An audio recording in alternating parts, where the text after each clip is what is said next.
Evangelho segundo São Mateus, capítulo 13, verso 44.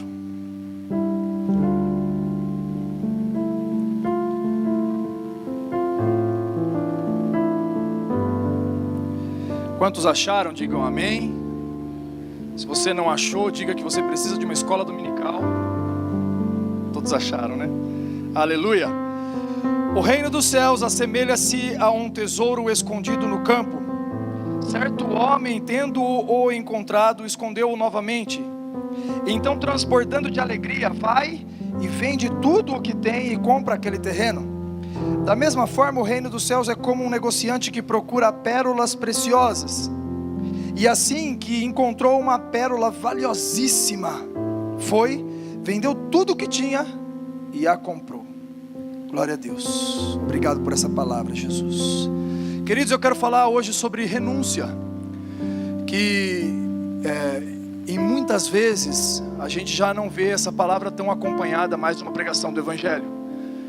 Mas uma coisa não pode ficar sem a outra. Eu não tenho nada contra, eu entendo quem precisa, tá? Não é uma crítica, quero deixar claro. Mas nós vivemos numa época onde a gente tem leite sem lactose, a gente tem café descafeinado, ou seja, a essência da própria coisa é retirada dela para que não faça mal para quem está tomando, para quem está comendo e bebendo, amém? Mas o evangelho sem renúncia é como um café descafeinado, é um café que não tem café, é um leite que não tem leite, é um açúcar invertido, essas coisas, sabe? É um sal dessalinizado. O evangelho é renúncia. Amém, queridos? E eu quero, falando sobre renúncia, dividir essa mensagem em duas etapas aqui, em duas partes, estruturar ela em duas colunas aqui. Mas antes disso, para esse momento de introdução da mensagem, eu quero lembrar os irmãos de algumas coisas que, na verdade, falar para os irmãos algumas coisas que eu vivi nesses últimos dias e que tem me assustado um pouco, sabe? Uma delas, esses dias eu vi alguém na rede social, eu não tenho bem certeza de quem é, mas era uma pessoa famosa, eu acho até que era André Surak, mas de verdade eu não consegui reconhecer se ela era ou não. Porque quem conhece o histórico, uma vez a gente soube que a André Surak era uma prostituta, se converteu lá na Universal, depois saiu, agora está desviada, não está mais em igreja nenhuma. Aí alguém lá que parece com ela ou ela mesmo, não sei, falou assim: olha, eu tenho plena convicção que Jesus me ama, e mesmo vivendo tudo que eu vivo, e ela falou um palavrão na hora, mas falando da imoralidade sexual, então ela falou alguma coisa parecida com isso. Ela disse assim: mesmo vivendo nessa imoralidade, eu sei que serei salva. E alguém trouxe esse entendimento confuso para ela, ou ela absorveu de sei lá onde, algo assim. É uma inverdade, uma mentira que o inimigo colocou na vida dela e implantou na mente dela. Eu, quando cheguei aqui na COD, acho que uns 4 anos atrás, quase 5 já que a gente está aqui, acho que 4 anos, fez agora em outubro. Eu fiquei algum tempo aqui sem movimentar com os jovens, eu sempre fui pastor de jovens, sempre gostei de lidar e atuar com eles. E aí o primeiro evento que eu fui fazer com os jovens aqui foi para mim uma frustração, porque eu recebi um convite dos irmãos lá de Sorocaba, amigos nossos, falaram assim: olha, a gente vai fazer um evento aqui na praça e a gente vai chamar o Luca Martini. Eu falei: legal, eu já ouvi falar bem dele, eu não conhecia bem, né, mas já tinha ouvido um bom testemunho do Luca Martini. Só que eu cheguei lá, era um outro pregador. Aí era um pregador desses da hipergraça, sabe, que deu vontade de chegar no final do culto e abraçar ele e falar assim: meu irmão, muito obrigado, agora por causa da sua palavra eu posso pecar à vontade, que eu não vou nem sentir peso na consciência, porque o que você me ensinou é isso. Sabe aquele culto que você não aprende nada, até o que você sabia você fica em dúvida, pastor? E eu fiquei muito triste que eu acabei levando os jovens daqui da COD já na primeira vez para uma furada como essa. Por quê, gente? Porque não é uma verdade que a gente pode implantar e permitir que acesse o nosso coração. Eu já ministrei aqui esses dias sobre Deus amar o pecador, e nós chegamos à conclusão de que sim, Deus ama o pecador, mas a gente viu que Sodoma e Gomorra foi vítima de uma maldição vinda de Deus. Não foi o diabo, não foi o próprio Deus que condenou uma cidade por causa do pecado. A gente sabe que o Senhor não poupou nem mesmo a terça parte dos anjos, então a gente entende que o Senhor tem paciência, o Senhor tem amor e misericórdia, mas a gente sabe que o Senhor tem ira também, amém, queridos? Então Senhor nos chamou não é para viver um evangelho sem a nossa renúncia, a renúncia da nossa própria carne, a renúncia da vida do homem falido que somos nós. O Senhor nos chamou para deixar uma vida e viver uma nova vida nele, amém? Para deixar uma vida eu tenho que renunciá-la, para assim então entrar numa nova vida. Quantos aqui já desceram pelas águas do batismo? Deixa eu ver. Aleluia, glória a Deus. Os que não desceram ainda, a gente tem uma confissão de fé que faz antes do batismo, que a gente fala para a pessoa assim: você está arrependida dos seus pecados, renuncia o pecado e as obras de Satanás? E a pessoa fala: sim, eu renuncio. E a gente diz assim: você promete ser fiel a Deus e à igreja do Senhor enquanto você viver? Sim, prometo. Diante da sua confissão de fé, eu te batizo em nome do Pai, do Filho e do Espírito Santo. Aí, tá vendo? Todo mundo agora já sabe batizar alguém. Se vocês tiverem oportunidade, amém. Evangelizou uma pessoa, tem um lago perto, já entre, amém. Aleluia. Então assim, o Eudes fez uma confissão de fé diferente. Uma vez a gente foi num batismo na casa de recuperação. Ele falou para o menino assim: alguém te obrigou a estar aqui? A gente rachou de rir com isso. Alguém te obrigou a estar aqui? Ele falou: não. Aí ele falou assim: o Benezão aqui te obrigou a estar aqui? Ele falou: não. Então eu te batizo em nome do Pai. Foi muito legal. Mas geralmente o que a gente fala no batismo é sobre essa renúncia do pecado, das obras de Satanás, amém? Então todos nós confessamos que nós renunciamos tudo isso. E quando a gente vai olhar na Bíblia, essa é a primeira etapa de uma vida cristã, que é deixar a imoralidade, deixar o pecado, deixar a avareza, deixar as invejas, amém? Deixar o pecado de lado, porque agora eu ando com Jesus. Então eu tenho, aqui está a primeira coluna de renúncia, tá bom? Que a gente estava falando de estruturar a nossa palavra em duas colunas. Então a primeira é pecado. A primeira coisa que nós precisamos renunciar é pecado. Porque Jesus, quando ele se encontrou com a mulher adúltera, ele disse para ela assim: cadê aqueles que te condenavam? Ela olhou, procurou e falou: já não estão mais aqui. Aí Jesus falou para ela assim: eu também não te condeno. Olha aí a graça, o amor, a misericórdia de Deus sendo liberada sobre a vida de um pecador, amém? Só que o que Jesus falou para ela para se despedir dela? Agora vá e não peques mais. Agora você tem uma nova vida, uma vida que você renuncia a essas obras. Eu não te condeno, mas agora você precisa ter uma nova história. Você não pode andar comigo vivendo do mesmo jeito que você andava antes, amém? Então, no primeiro momento onde a gente tem um encontro com Jesus, a gente vai renunciar ao pecado. E eu digo uma coisa para vocês: nas duas colunas que nós vamos erguer nessa mensagem, a primeira, que é a do pecado, é até a mais fácil de vencer. A renúncia sobre o pecado não é a renúncia mais difícil, porque quando nós estamos expostos diante da glória de Deus e da santidade do Senhor, a nossa vida, nós criamos uma consciência do nosso próprio pecado e um constrangimento que faz a gente querer se afastar do pecado, amém? Então a gente olha para o pecado que a gente cometia e sente repulsa, sente ódio, sente raiva, sente arrependimento, sente vergonha de ter feito tudo o que a gente fez, e a gente passa a não querer fazer mais. Por quê? Porque fomos expostos à palavra de Deus, fomos expostos à presença do Espírito Santo, e por Ele ser santo como Ele é, Ele vai trazer esse constrangimento na nossa alma, no nosso espírito, no nosso coração. E aí a gente deixa de praticar o pecado, a gente larga os vícios, a gente larga a imoralidade sexual, a gente deixa de fazer as coisas que a gente fazia antes que desagradava a Deus, e passa a viver uma nova vida. E é o que a Bíblia nos mostra quando a gente olha lá em Tito capítulo 2, verso 11, diz assim: olha, porquanto a graça de Deus se manifestou salvadora a todos os homens. O 12 vem aqui, ó. Ela nos orienta a renunciar à impiedade e às paixões mundanas e a viver de maneira sensata, justa e piedosa nesta presente era. 13, enquanto aguardamos a bendita esperança, o glorioso retorno do nosso grande Deus e Salvador Jesus Cristo.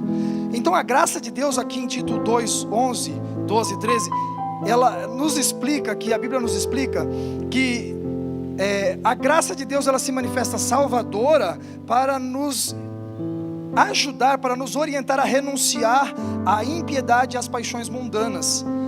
Então, quando a graça de Deus se manifesta sobre mim, sobre você, querido, você abandona isso automaticamente. Quando a graça de Deus se manifesta, ela se manifesta não só para te salvar, mas para retirar o pecado de você. Qual foi o testemunho de João Batista quando ele viu Jesus passando? Jesus, ele morreu somente para perdoar pecados, gente? Não. O testemunho de João foi o seguinte: eis aí o Cordeiro de Deus que tira o pecado do mundo. Glória a Deus. É isso aí, gente. Quando fala tira o pecado do mundo, não fala de perdoar, mas fala de tirar, arrancar fora e fazer agora uma nova história na vida daqueles que aceitarem a essa obra de salvação. Jesus morreu numa cruz, servindo para nós de modelo de obediência. Ele não veio só perdoar o pecado, mas ele veio servir para nós como modelo de filho de Deus. Agora todos nós que também somos filhos e temos Jesus como nosso irmão mais velho, primogênito dentre muitos irmãos, nós olhamos para ele e entendemos: este é um modelo de filho, esse é o filho que Deus tem prazer quando olha para ele. E eu quero imitá-lo. Eu vou me esforçar para ser parecido com esse Jesus. Ele veio para tirar o pecado porque ele não conheceu o pecado.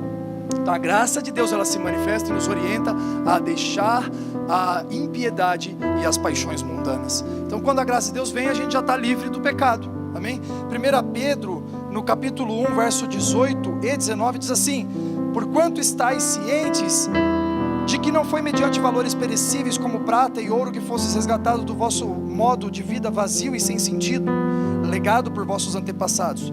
19, mas fostes resgatados pelo precioso sangue de Cristo, como um cordeiro sem mácula ou defeito algum. Colossenses, no capítulo 1, verso 13, ele diz assim: ele nos resgatou do domínio das trevas e nos transportou para o reino do seu Filho amado, em quem temos a plena redenção por meio do seu sangue, isto é, perdão de todos os pecados. Aleluia. Você pode celebrar essa verdade, gente? Que bênção. Olha só, você estava nas trevas, você estava nos vícios, você estava numa imoralidade, você estava falido, destinado à morte eterna. O Senhor, com compaixão e misericórdia, olhou para você, retirou você do império das trevas e te levou para o reino de luz do seu Filho amado. Deus fez isso. Não é obra de homens, mas é obra do Senhor sobre mim, sobre você. Então quando nós olhamos para nós mesmos e vemos quem nós éramos e quem somos hoje, nós entendemos: só foi pela graça de Deus que nós conseguimos chegar aqui. Eu não seria capaz. Mas a obra regeneradora, ou seja, de fazer nascer de novo de Deus, não é só de Deus atuando e o homem olhando Deus fazer as coisas. A obra regeneradora de Deus é uma obra de comunhão com o homem, é uma obra de cooperação, onde o homem e Deus trabalham juntos para que o homem seja santificado. É uma obra que vem de Deus? É uma obra que vem de Deus, mas Ele não faz sozinho. Ele te chama de cooperador da obra dele. E eu digo uma coisa para você, querido: aquele que começou a boa obra, Ele é fiel para aperfeiçoar até o dia de Cristo Jesus. Ele começou uma boa obra na tua vida, e essa obra vai ser finalizada. Ele começou uma boa obra na sua vida, e por mais que possa ter um transtorno durante uma obra, eu quero dizer uma coisa para você: você ainda não está pronto, mas o Senhor está te aperfeiçoando, para que você possa ser um meio, de um veículo da glória de Deus, que você possa ser um meio de evangelização, um meio de manifestar a presença do Espírito Santo de Deus, onde quer que você vá e esteja, para que as pessoas sejam curadas e libertas pelo nome de Jesus. Ele começou essa obra e é Ele quem vai terminar, mas Ele conta com a sua cooperação, que é o momento onde nós renunciamos a nós mesmos. A gente vai ver em Efésios 4:28 que quando a gente encontra com Jesus, a gente tem que mudar o nosso jeito de viver. Efésios 4:28 diz assim: olha, aquele que furtava, não furte mais. Aqui era a minha vida do mundo, agora eu encontrei com Jesus, eu não furto mais. Antes trabalhe fazendo com as próprias mãos o que é bom, para que tenha com que acudir ao necessitado. Eu gosto muito desse versículo, vocês já me ouviram falar muitas vezes dele, porque quando a gente tem um encontro com Jesus, a gente não só deixa de fazer o que era errado, mas a gente passa a fazer mais do que só não fazer nada, a gente passa a fazer o certo. Porque você pode fazer errado, você pode não fazer nada, ou você pode fazer o certo. E aqui está dizendo, quem furtava, quem fazia o errado, não faça mais, mas agora trabalhe para ajudar quem precisa. Então você deixa de ser injusto e passa a exceder a justiça. Amém? Vocês estão comigo? Estão entendendo? Essa é a vida de Jesus em nós. O mundo diz assim: não faça para os outros o que você não quer que faça para você. Nisso não tem vida, é só não fazer nada. O que Jesus falou? Faça para os outros aquilo que você quer que faça para você. No que Jesus falou tem vida, tem atitude, tem ação. O mundo fala: não faça para os outros o que você não quer que faça para você. Então é só você ficar quietinho na sua. Quantas vezes a gente aborda as pessoas na rua e fala assim: você acredita que você está salvo? Você acredita que você vai ser uma pessoa que vai acessar o lugar de salvação que Deus chamou para viver? Meu, tem muita gente que fala assim: eu sou uma pessoa boa, eu sou um bom vizinho, eu sou um bom pai, eu sou um bom marido. Não, isso é sua obrigação. Se você ainda fosse ruim, seria... Me ajuda, né? Não é só ser um bom pai, um bom marido, tem bons, ótimos, excelentes pais que vão para o inferno. Porque não é sobre isso, é sobre estar com Jesus. Além de você ser bom de tudo isso, você precisa estar com Jesus. Então, quando nós olhamos aqui para Efésios 4:28, nós vemos que não é somente deixar a vida do mundo, mas é passar a viver uma vida que o Senhor me chamou para viver, aonde eu faço para os outros aquilo que eu gostaria que fizessem por mim. Então, querido, você pode ter vindo de várias religiões aqui, tá bom? Você pode ter vindo de experiências na sua casa, na sua família, experiências e traumas que você pode ter vivido na sociedade que te cercava. E hoje você venha para a igreja talvez não muito resoluto, não muito resolvido, e você fica esperando que as pessoas te amem, te abracem, te queiram perto, que as pessoas te mimem. Mas o que Jesus ensinou, e eu estou liberando aqui para você também, é o seguinte: se você espera ser amado, ame primeiro. Faça para os outros aquilo que você quer que faça por você. Se você espera ser honrado, honre primeiro. Se você espera ser reconhecido, reconheça primeiro. Para a honra e glória do Senhor Jesus, aquilo que você acha que existe, que tem falta em algum lugar, seja você a ação. Pastor Fábio e Maria José, aqui na nossa casa, é muito curioso quando o irmão chega para contar um problema para a gente.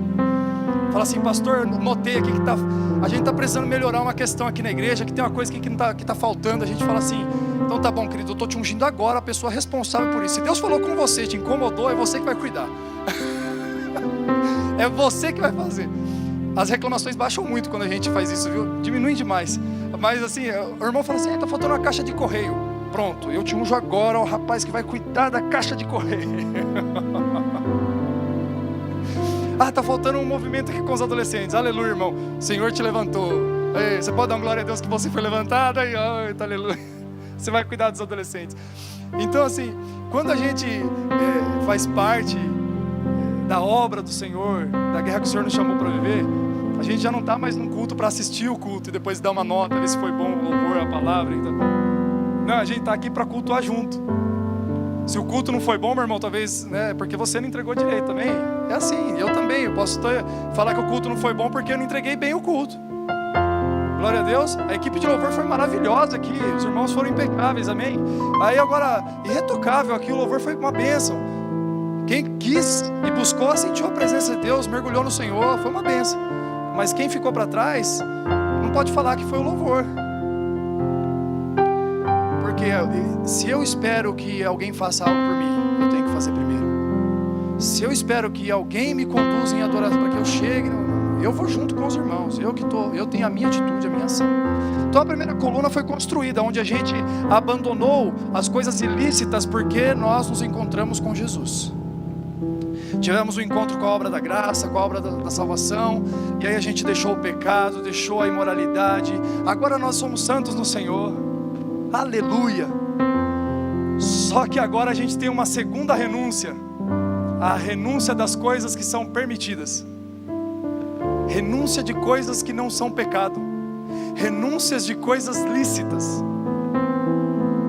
Oh, pastor, como é que é isso? Quando Jesus encontrou Pedro na pesca maravilhosa, você vê muito nítido essas duas colunas. Olha aqui para mim, na primeira coluna, que é a do pecado, quando Jesus fala para Pedro, lança a tua rede, e aí Pedro traz uma grande colheita de peixes ali, ele pesca uma grande quantidade de peixes. Rogerinho, que é pescador aí, ó, encheu o barco, irmão. A hora que o barco estava cheio, Pedro se ajoelhou diante de Jesus e falou assim: afasta-te de mim, porque sou pecador. É a primeira coluna de renúncia. Ele reconheceu o próprio pecado, se arrependeu do pecado. Só que depois tem uma segunda etapa, que é, agora o barco está cheio, ou seja, a empresa de Pedro está indo bem, está indo de vento em polpa, está dando de braçada, está ganhando dinheiro, um monte de peixe. Aí Jesus fala o que para ele? Vem e segue-me.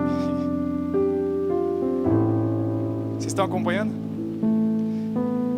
Seria mais fácil Jesus falar para Pedro, quando ele estava lavando as redes, falar assim: Pedro, vem e segue-me, porque Pedro devia estar com a raiva danada, ele é sanguíneo. Sanguíneo fica com raiva na hora, dura pouco, mas fica com raiva, com facilidade. A nossa raiva dura 5 minutos, mas a gente fica, né? E Pedrão, sanguineão como ele era, devia estar lavando a rede lá com raiva. Fiquei a noite inteira atrás desses peixes aqui, que não sei onde que está esses peixes, que não apareceu nenhum, não pesquei nada, não sei o que. Jesus chegasse para ele naquele momento e falasse assim: Pedro, vamos andar comigo? Meu, Pedro iria na hora, porque ele já estava sem paciência para a profissão dele, já estava frustrado com tudo aquilo, com raiva, e ainda no impulso de um sanguíneo, ele já logo iria. Mas eu quero falar uma coisa para você, querido. Deus primeiro enche o teu barco para depois te chamar para sair dele. Primeiro Deus enche o teu barco de peixe, primeiro Ele faz o seu negócio bem, para depois falar assim: agora oferta esse negócio. Eu conheço pastores que tiveram que renunciar salários altos para trabalhar só para o Senhor por salários baixos. Tem um pastor amigo meu que ele tinha, na época era muito dinheiro, hoje já não é pouco também, mas ele tinha um salário de 10 mil reais. E esse salário dele no banco, ele teve que renunciar para viver com 3, 2,5 como pastor. E ele fez o que então? Uma renúncia de coisas lícitas. Então quando a gente vê Lucas 5:11, a gente vai ver esse encontro de Jesus com Pedro. Ali em Lucas 5, na verdade, né? A gente vai ver essa história da pesca maravilhosa, aonde a gente vai ver esses dois momentos acontecendo. Pedro renunciando primeiro ao pecado, mas depois aceitando ao chamado de Jesus e renunciando aos seus negócios, renunciando ao seu empreendedorismo e falando assim: agora eu preciso andar com Jesus, e arrastando os barcos sobre a praia, deixando tudo, o seguir. Verso 11 aqui, olha: deixando tudo, o seguiram. E tudo, meu irmão, do original é tudo. É um tudo que nada falta nesse tudo, está tudo aí nesse tudo, tá? E nada sobra, é tudo. Deixou tudo e seguiu Jesus. Renúncias de coisas que não eram pecado. Não era pecado ele pescar, mas depois que Jesus Cristo chama, aí é. Tem coisa que para mim é pecado, que para o pastor Fábio, pastor Daniel Ramalho não é pecado, porque o Senhor falou comigo sobre alguma coisa que eu tenho que renunciar, amém? Vocês estão me entendendo? Então quando a gente fala sobre uma renúncia de deixar tudo, nós temos muita dificuldade às vezes de largar aquilo que o Senhor já nos deu. Mas foi Deus que deu, foi Deus que abençoou, foi o próprio Jesus que encheu o meu barco, vou ter que deixar agora. Mas isso aqui é a bênção de Deus, é a bênção, mas eu vou ter que deixar? Tem que deixar. Renuncia e vai andar com Jesus. Aí quando a gente vai lá para 1 Reis 19, a gente vai ver Elias, como foi a atitude de Elias quando Eliseu passou. A atitude de Eliseu quando Elias passou. Elias passou e disse assim: Eliseu, você quer ser meu discípulo? Quer ser meu aprendiz? Olha lá, o que 1 Reis 19, no versículo 20. Olha a reação de Eliseu. Então deixou este os bois, correu após Elias e disse: deixa-me beijar a meus pais primeiro e a minha mãe, e então te seguirei. Elias respondeu-lhe: vai e volta, pois já sabes o que fiz contigo. Aí você vai olhar o verso 21, 21. Voltou Eliseu de seguir a Elias, tomou a junta de bois e os imolou, e com os aparelhos de boi cozeu as carnes, e as deu ao povo, e comeram. Então se dispôs e seguiu a Elias e o servia. Era pecado Eliseu estar arando a terra com os bois? Era pecado ele estar trabalhando de agricultor? Tinha alguma coisa errada, gente? Não, mas a partir do momento que ele tem um encontro com o seu verdadeiro chamado de Deus para a vida dele, ele faz um churrasco com os bois, divide com a igreja e fala assim: gente, tchau. Quando a gente canta, né? Queimei minhas carroças e eu... A gente às vezes não sabe do que está falando, é disso. A gente pegou a carroça, pegou os bois, da carroça a gente fez o carvão, e os bois a gente fez o churrasco, e a gente largou tudo. E por que Eliseu fez isso? Porque não tem como mais voltar atrás na decisão dele. Quando você queima as carroças, não tem como mais voltar atrás. Não tem como você titubear, não tem como duvidar. Agora já era, é um caminho sem volta. Eu renunciei de verdade. Era permitido? Era, mas eu decidi deixar as coisas para trás e viver o meu chamado em Cristo Jesus. E eu não estou dizendo aqui que todos vocês vão ter que deixar a profissão de vocês para servir no ministério. Na verdade, pode ser que alguns de vocês tenham que deixar o ministério para servir na profissão. Depende do que Deus quer fazer com você. Pode ser que Deus precise de um médico daqui a uns dias que desobedeça aos governos e diga assim: eu não vou abortar. Talvez Deus precise de um juiz que julgue com justiça, e talvez esse alguém seja você. Talvez o Senhor precise de um jogador de futebol que pregue para os atletas, talvez seja você. Vocês estão me entendendo, gente? Que não é necessariamente um ministério dentro de uma igreja, mas é um ministério que Deus nos chamou para cumprir neste mundo, porque o nosso campo missionário é dessa porta para fora. E aí é onde o Senhor te introduzir, onde o Senhor te colocar, se você for capaz de renunciar às suas próprias vontades, e renunciar aos seus próprios sonhos, seus próprios planos, você vai viver os planos e as vontades de Deus. Isaías no capítulo 55, verso 8, esse não está no nosso escopo, mas veio à mente. Deus fala lá em Isaías 55, 8, os meus pensamentos são muito mais altos que os seus, os meus sonhos são muito maiores do que os seus. Assim como os céus são mais elevados que a terra, assim também são os meus pensamentos muito mais altos que os vossos. Então, querido, muitas vezes você olha para aquilo que Deus está fazendo na sua vida, você não entende nada e vai achando que as coisas estão caminhando para uma tragédia, mas é Deus cuidando de tudo e fazendo tudo acontecer do jeito dele. Sabe José lá no Egito, indo para o buraco, depois sendo vendido como escravo? Era o caminho que Deus tinha escolhido para ele viver o sonho dele de reinar. Amém? O que a gente precisa fazer neste momento? Ser capaz de renunciar à nossa vontade e confiar de que é o Senhor quem está conduzindo a nossa vida. A Melissa nasceu de cesárea. Foi a nossa primeira filha, né? Os irmãos sabem, que a maioria conhece. Ela tem hoje 6 anos, mas ela nasceu de cesárea. E o José, a gente tentou, que é o segundo filho, tentou um parto natural, um parto normal. Então a gente fez toda uma logística, né? Cuidou de tudo para deixar tudo prontinho para ele vir, né? E nascer assim, naturalmente.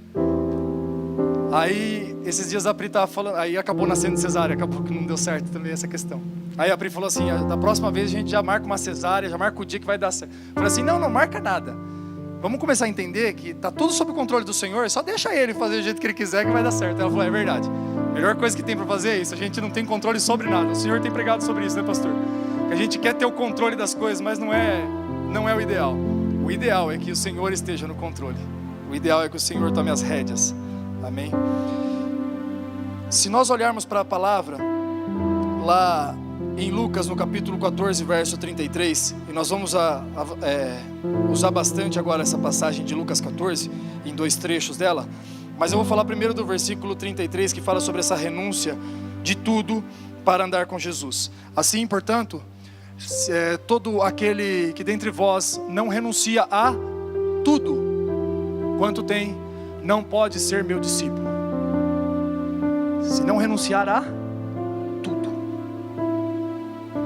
O Senhor Jesus, Ele não vai pedir para que você deixe tudo muitas vezes. Ele só quer que você tenha uma inclinação do seu coração e disposição do coração a deixar, caso Ele peça. Sabe Abraão? Com Isaac, subindo no monte, vou sacrificar. Deus pediu Isaac a Abraão. Mas lá no final das contas, quando já estava para imolar o menino, para aí Abraão, não foi isso. Para aí, calma. Te acalma aí. Valeu, parabéns, você passou na prova, mas não precisa matar o seu filho. Então muitas vezes o Senhor só quer que você tenha uma inclinação do coração que seja para Ele, uma inclinação do coração, uma disposição, uma voluntariedade para as coisas do Senhor, mais do que para as suas próprias coisas. É isso que o Senhor nos pede. Voltando um pouquinho lá em Lucas 14, no verso 15, eu tenho um trecho aqui que é um pouquinho mais longo, que nós vamos ler, e eu quero pedir a atenção dos irmãos para este momento, tá bom? Fica comigo, ninguém vai ficar para trás nessa palavra, amém? Você pode dar um glória a Deus aí? Amém. Se você tiver com um pouco de sono, você dá um glória a Deus mais alto, que daí o sono vai embora. Vai dar um glória a Deus forte aí, vai. Aleluia, glória a Deus. Lucas 14, 15 diz assim, vamos lá. Ora, ouvindo tais palavras, um dos que estavam com ele à mesa disse-lhe: bem-aventurado aquele que comer pão no reino de Deus. Ele, porém, respondeu: certo homem deu uma grande ceia e convidou muitos. À hora da ceia, enviou o seu servo para avisar aos convidados: vinde, porque tudo já está preparado. Verso 18: não obstante, todos a uma começaram a escusar-se. Disse o primeiro: comprei um campo e preciso ir vê-lo, rogo-te que me tenhas por escusado. Só um parênteses aqui, gente. É pecado comprar o campo? Tem alguma coisa errada com o campo, gente? Mas não foi para o banquete por causa do campo. Outro disse: comprei 5 juntas de bois. É pecado comprar o boi, gente? Pecado o cara comprar um trator para colher mais? É pecado comprar uma máquina nova para a empresa dele? Não, não é. Mas olha só, quando ele compra isso, eu vou experimentá-las, rogo-te que me tenhas por escusado. E outro disse: casei-me. É pecado casar, gente? Os solteiros falam: misericórdia, e por isso não posso ir. Voltando o servo, tudo contou ao seu senhor. Então, irado, o dono da casa disse ao seu servo: sai depressa para as ruas e becos da cidade, e traze para aqui os pobres, os aleijados, os cegos, os coxos. Depois lhe disse o servo: Senhor, feito está como mandaste, e ainda há lugar, tem espaço na casa ainda. Respondeu-lhe o Senhor: sai pelos caminhos e atalhos e obriga todos a entrar, para que fique cheia a minha casa, porque vos declaro que nenhum daqueles homens que foram convidados provará a minha ceia. Jesus preparou para os convidados dele, né? Porque esse Senhor aqui na parábola é Deus. E no verso que a gente leu ali, no verso 17, no final do verso 17 está escrito assim: vinde, eis que tudo está preparado para vós. Só para a gente memorizar bem isso, repete comigo, diga assim: tudo está pronto. Você pode dizer mais uma vez: tudo está pronto. Qual que é o problema? O problema é que a gente faz uma vida, a gente mesmo planeja e vive uma vida, depois mostra para o Senhor a vida bonitinha que a gente fez, fala assim: Senhor, ó, essa aqui é a vida que eu fiz, o Senhor pode por favor abençoar a minha vida? Sendo que tudo está pronto. Então a gente já tem falado isso há muito tempo. A gente não precisa mais pedir que o Senhor abençoe os nossos caminhos. É só entrar no caminho do Senhor que já está abençoado, amém? Só a gente andar na vida que Ele escreveu para nós, que ela já está abençoada, já foi Ele que fez. Pregar aqui é fácil, né? Você pode até falar assim: pastor, falar daí é fácil. É um desafio para mim também, irmão. Estou lutando por isso, estou lutando para entender, para chegar nesse lugar, para viver essa vida que o Senhor me chamou para viver. É desafiador? É, para todos nós. Eu vou ter que renunciar a muitas coisas? Vou, já renunciei a algumas, já. Mas nelas a gente vai se aproximando cada vez mais de viver a vida. Não é essa que eu entreguei para o Senhor e falou: tó, Deus abençoa. Mas aqui Ele preparou para mim e falou assim: filho, tudo está preparado, vem para o meu banquete. Agora o que acontece? A gente está ocupado com as nossas coisas, e as coisas que nos ocuparam tiraram a gente do tudo pronto, amém? Então está tudo pronto, está tudo preparado, mas a gente não está lá por quê? Porque a gente está com as nossas coisas. Casar não é pecado, desde que casamento não te tire do banquete. Quer coisa mais espiritual do que você ser pastor? Cuidar de uma igreja? Mas digo uma coisa para você, está cheio de pastor que não está no tudo preparado, porque está ocupado com as coisas. Então a gente às vezes pode ter um empresário que está trabalhando ali, ó, de segunda a segunda e correndo atrás e fazendo de tudo para pagar todo mundo, para fazer a coisa justa, certinha e tal, mas está sendo tirado do tudo pronto. Querido, tudo está pronto, amém? Tudo está preparado. A gente precisa estar neste lugar, a gente precisa visitar este lugar. Mateus 16, 24 diz assim: então Jesus declarou aos seus discípulos: se alguém deseja seguir-me, negue-se a si mesmo, tome a sua cruz e me acompanhe, porquanto quem quiser salvar a própria vida perderá, mas quem perder a vida por minha causa encontrará a verdadeira vida. Pois que lucro terá uma pessoa em ganhar o mundo inteiro, mas perder a sua alma? Ou o que poderá dar o ser humano em troca de sua alma? Essa questão de ganhar o mundo e perder a alma, sempre a gente ouviu falando sobre evangelização, que não adianta nada eu evangelizar 10 mil pessoas, ganhar 10 mil pessoas e eu mesmo ir para o inferno. Mas essa palavra não fala disso. Essa palavra está falando de alguém que quer ganhar o mundo no sentido financeiro mesmo, da pessoa que compra terras, da pessoa expandir as tendas e ser um grande empresário e não sei o que, e ter uma conta cheia de número lá. Não adianta ganhar tudo isso. Louco, esta noite pedirão a tua alma, e o que você poderá entregar é o que está escrito na palavra. Louco, essa noite pedirão a tua alma. Então quando chegar o dia do juízo, quando chegar o dia do arrebatamento, quando chegar o dia, grande dia do Senhor, o que nós vamos entregar para Ele? Dinheiro para poder comprar um terreno no céu? Não dá para comprar terreno no céu, querido. Não dá. Não dá para a gente ficar correndo atrás do vento aqui, achando que a gente está conseguindo construir um grande império, sendo que eu estou perdendo aquilo que já foi construído e está tudo pronto para mim. Não fui eu que fiz, o que está tudo pronto foi o meu Senhor quem fez para mim. Eu só preciso entrar nesse lugar do tudo pronto, amém? Queridos, eu poderia chamar a Pri aqui, a pastora Priscila. Eu nunca chamo ela assim, né? Ela até fez assim, oxi. Eu poderia chamar a pastora Priscila para encerrar essa mensagem aqui, porque esse finalzinho veio dela. Esses dias a gente estava conversando, e ela estava falando sobre Romanos 12, 2. Quer pregar um pouquinho aqui, amor?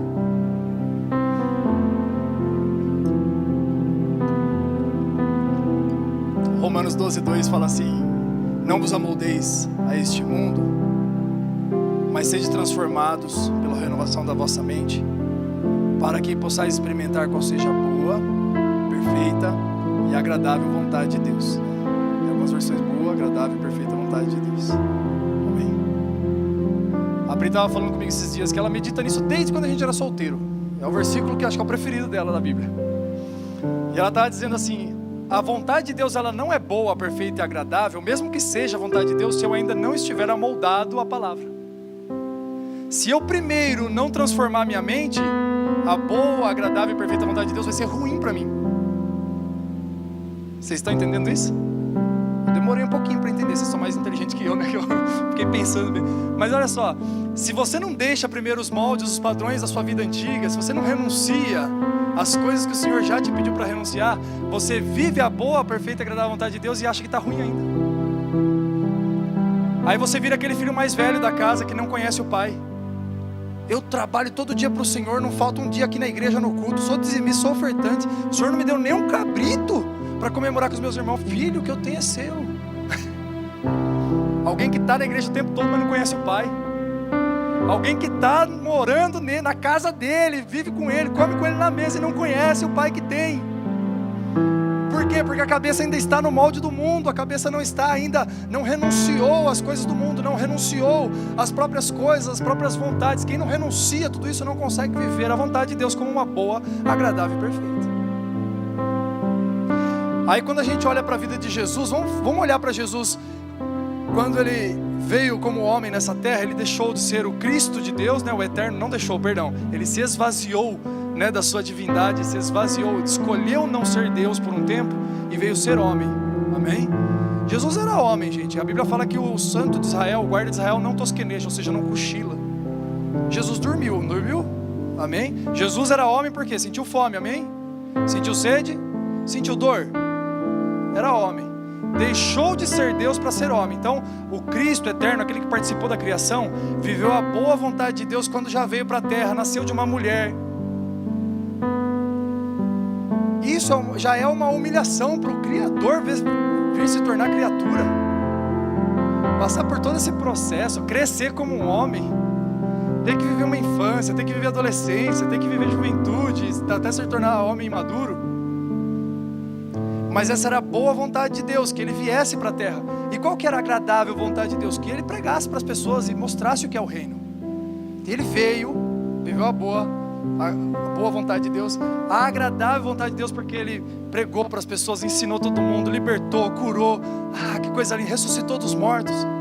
E qual que é a perfeita, agradável, qual que é a perfeita vontade de Deus, gente? Aí é o máximo, qual que é o topo da vontade de Deus para Jesus? A perfeita. Vamos ver se alguém arrisca aqui. Olha, qual que é? Deixa eu ver. O sacrifício, a renúncia. O sacrifício, a cruz. A perfeita vontade de Deus para Jesus era a morte de cruz. A boa é que ele viesse, a agradável é que ele pregasse, mas a perfeita é que ele morresse por nós. A Bíblia fala que Deus se agradou do sacrifício. Por quê? Porque era um sacrifício puro. Foi o sacrifício mais autêntico de toda a história, de todos os sacrifícios que já foram oferecidos. Quando Jesus Cristo morreu na cruz, o Senhor aceitou esse sacrifício e falou: esse sacrifício foi bom. Este pagou a conta, e era a minha conta, querido, era a sua conta, não era a conta do nosso Jesus. Eu e você tínhamos uma dívida, uma promissória que nos era contrária, mas ela foi rasgada na cruz do Calvário, porque Jesus Cristo se submeteu à perfeita vontade de Deus. Quando ele estava no Getsemane, o que ele falou?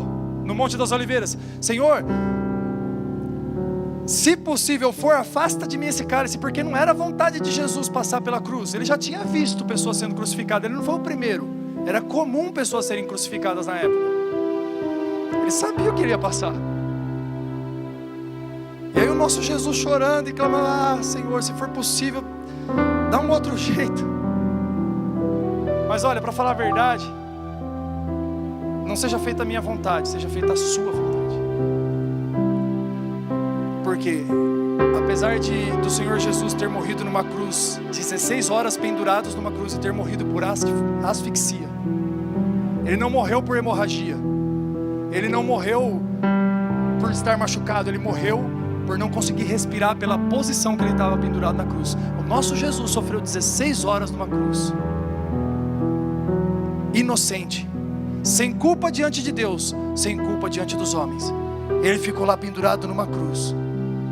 Os cravos que entraram nas mãos de Jesus eram cravos grossos, eram pregos grossos que entraram e perfuraram as mãos dele, os pés dele.